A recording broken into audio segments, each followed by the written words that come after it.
trezești cu zâmbetul pe buze, să poți fi tu fără ca nimeni să te acuze.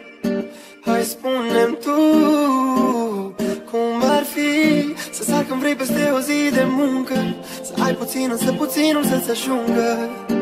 Hai spune-mi tu cum ar fi să creadă toți într-un singur Dumnezeu, să nu avem nevoie nici măcar de un leu. Hai spune-mi tu ce bine ar fi să nu lăsăm banii să vorbească pentru noi. Bogăția e în inimi, nu în foi. Spui că sunt, spui că sunt un visator,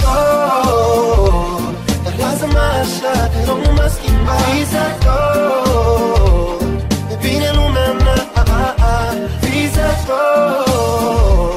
Sunt doar un visator și de-ar fi să mor. Visator, pot am să învăț să zbor. Cum ar fi să nu-ți fie frică să trăiești cum ai visat, doar un rucsac, doi prieteni și ai plecat în lume. Cum ar fi să ai curaj să spui că-ți pare rău, să lași tot, apoi să alergi spre visul tău. Hai spune-mi tu cum ar fi celor ce ne conduc chiar să le pese de cei ce așteaptă soarele și nu mai iese.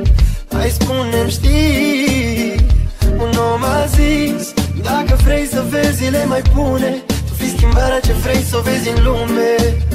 Tu spui că sunt, tu spui că sunt un visator, dar lasă-mă așa, te rog nu mă schimba. Visator, e bine lumea mea, visator.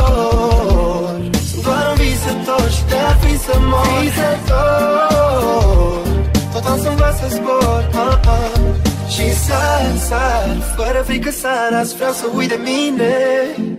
Cu brațele deschise, uit tot ce-a fost rău, așa e cel mai bine. Și fără vis ar fi nopțile mai grele. Dar eu visez că sunt cerul plin de stele.